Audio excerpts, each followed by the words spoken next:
Namaskar everyone, Jai Hind.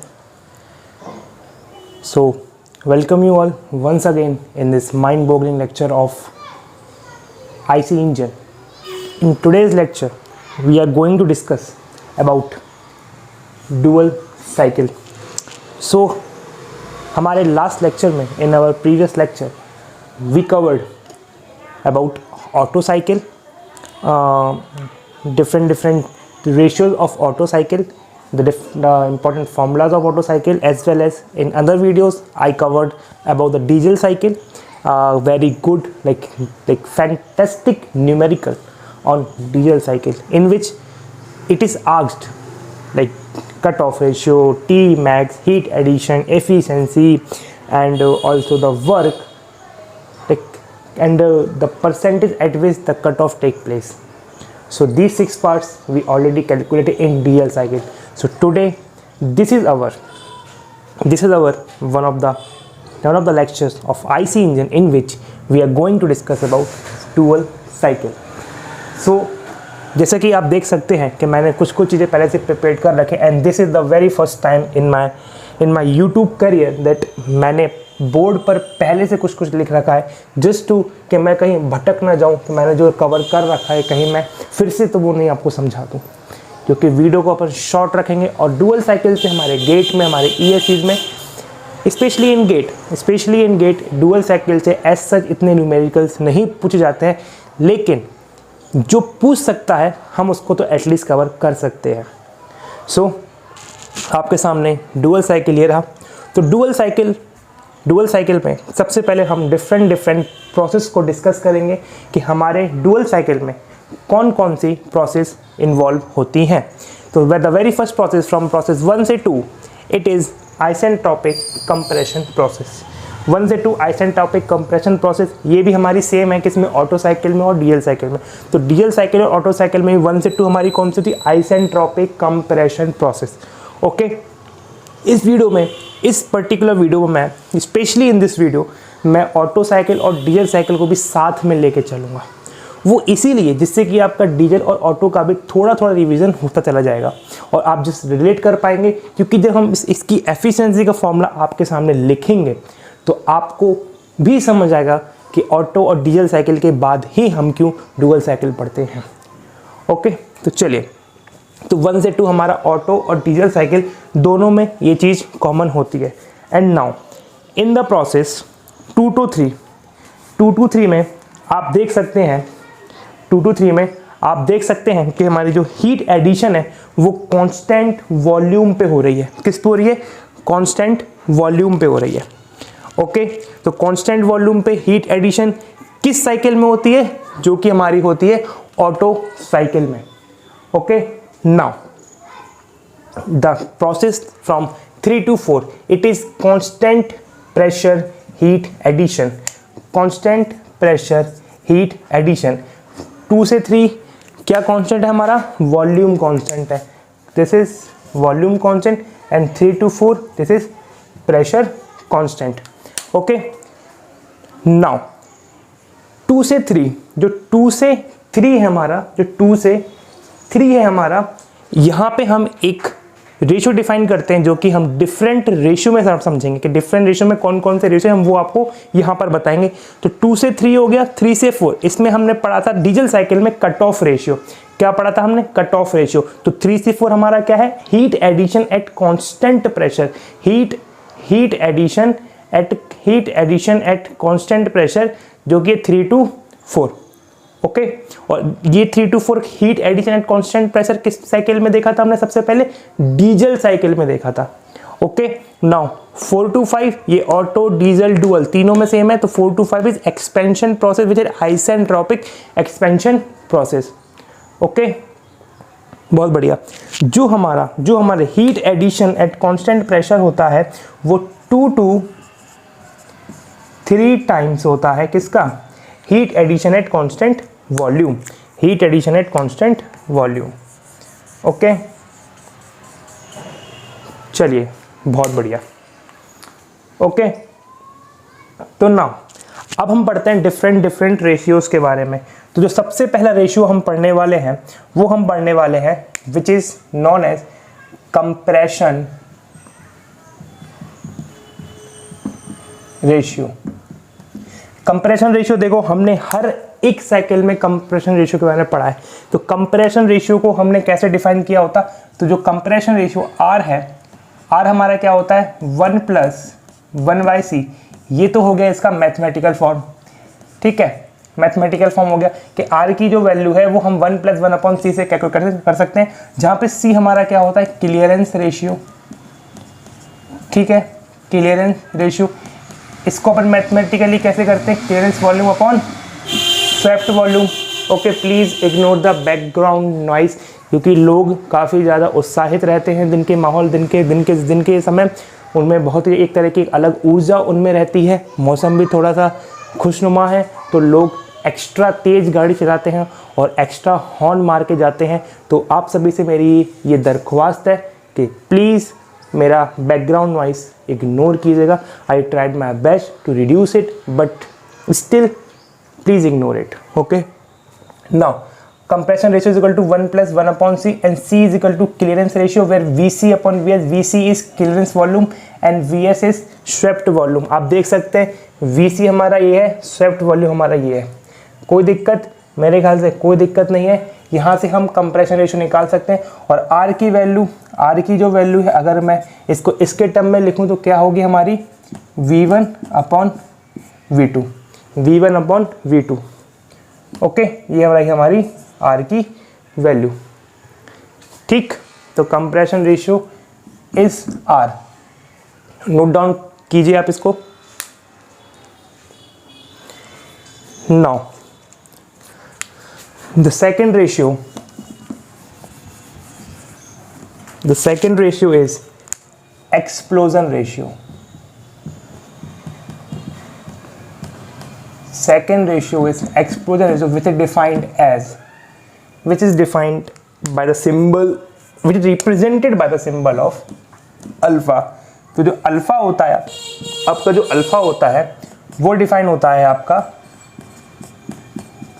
P3/P2, और as 2 से 3 is an constant volume process.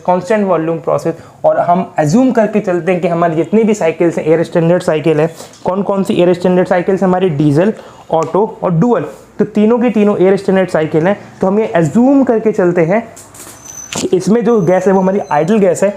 तो PV is equal to MRT में, अगर volume मेरा कांस्टेंट है तो M भी कांस्टेंट है, R भी कांस्टेंट है, तो P directly proportional to temperature हो जाएगा। और जैसे ही टेम्परेचर के प्रोपोर्शनल टेम्परेचर हो जाएगा तो इसको मैं लिख दूंगा T3/T2। ओके, तो ये रहा हमारा अल्फ़ा। आप अल्फ़ा को भी नोट कर लीजिए। ओके, अल्फ़ा को भी आप नोट कर लीजिए, ठीक। आई होप आपने नोट कर लिया होगा। नाउ अब मैं इसको साफ करता हूँ। Now the third ratio is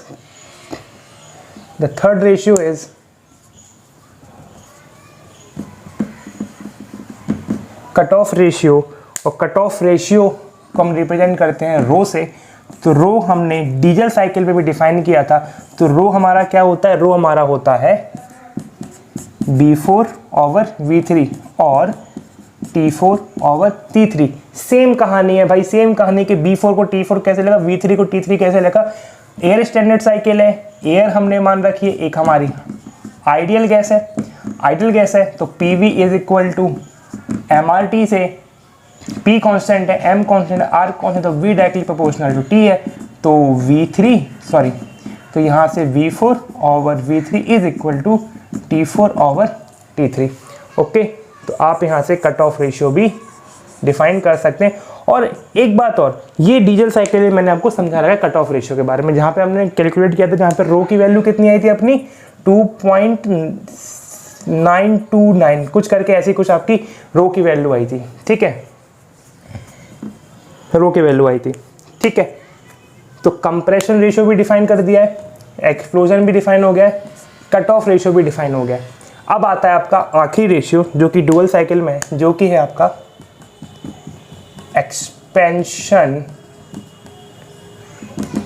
ratio, जो कि है आपका एक्सपेंशन रेशियो जिसको हम डिफाइन करते हैं RE से। ठीक, इसको मैं मिटा रहा हूँ RE से। ये भी मैंने डीजल साइकिल में आपको एक्सप्लेन कर दिया था। ठीक है, एक्सप्लेन कर दिया था। तो यहाँ पे मैं RE को कैसे लिख सकता हूँ? RE को लिख सकते हैं अपन V5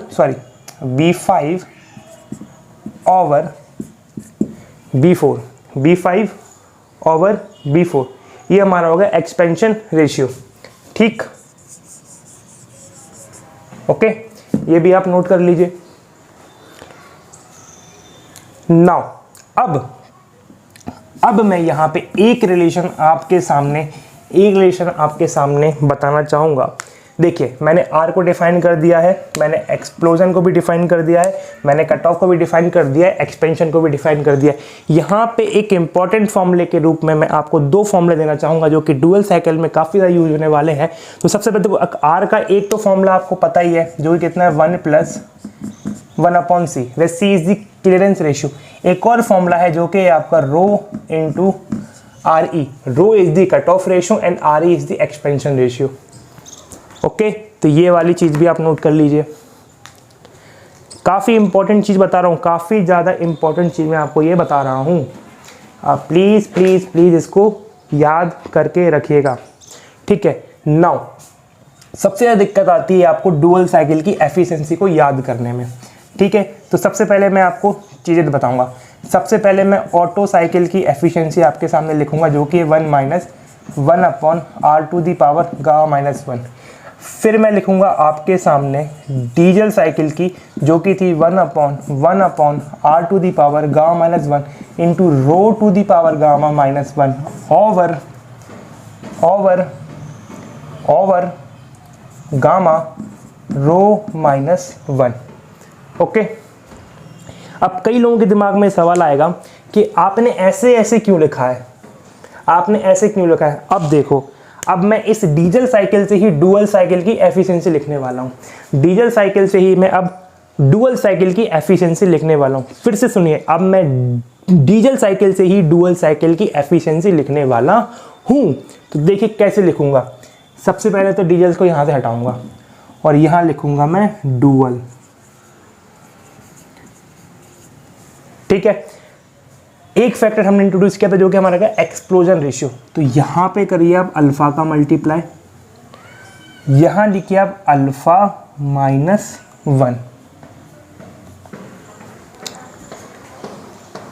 ओके, और यहां भी करिए अल्फा का मल्टीप्लाई और यहां लगा दीजिए आप बीच में प्लस।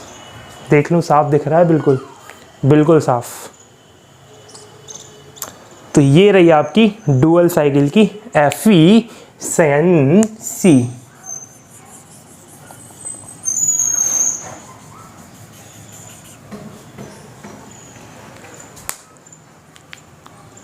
ठीक है, अब ध्यान से देखना, अब मैं प्लीज थोड़ा सा इसको आप नोट डाउन करिए और मैं फिर इसको रब करना चाहता हूं। मैं कुछ दिखाना चाहता हूं आपको,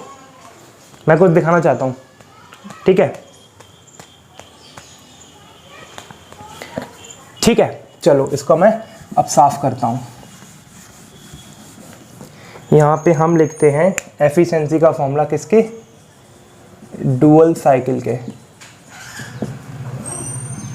डुअल साइकिल फॉर्मूला लिखते हैं जो कि हमारा है 1-1/R⁻⁻1 alpha rho gamma -1 over α-1 plus gamma alpha ρ-1।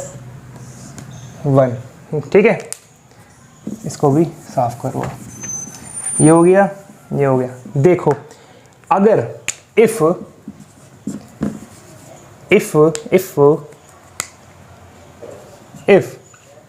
Alpha is equal to 1, अगर मैं अल्फा की वैल्यू 1 करता हूँ, तो जो मेरी एफिशिएंसी है वो कितनी निकल जाएगी, 1-1/R गामा -1। अल्फा की वैल्यू 1 है तो रो गामा -1 अपॉन, ये तो 0 1 -1 0 हो जाएगा, और अल्फा वैल्यू 1 तो गामा रो -1।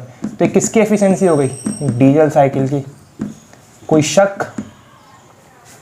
और अगर मैं यहीं पे अल्फ़ा की वैल्यू 1 कर दूं और रो की वैल्यू भी 1 कर दूं तो हमें कौन सी साइकिल की एफिशिएंसी मिल जाएगी? 1 minus 1 upon R to the power gamma minus 1, जो कि हमारी किसकी साइकिल की एफिशिएंसी है? Otto cycle. मानते हो कि नहीं मानते हो? तो हम डुअल साइकिल की मदद से, डुअल साइकिल की एफिशिएंसी की मदद से हम अगर अल्फ़ा को 1 करते हैं तो हमको डीजल साइकिल मिलती है, और अगर हम अल्फ़ा और रो को 1 करते हैं तो हमें कौन सी साइकिल मिलती है? ऑटो साइकिल मिलती है। ठीक है, अब तो आप फॉर्मूला नहीं बोलेंगे एफिशिएंसी का डुअल साइकिल की। ठीक है, चलो आप इसको एक बार डाइजेस्ट करो, फिर मैं आप सभी के सामने क्वेश्चन लेके आता हूँ डुअल साइकिल के ऊपर, और फिर अपन उसको मिलकर सॉल्व करते हैं। ठीक।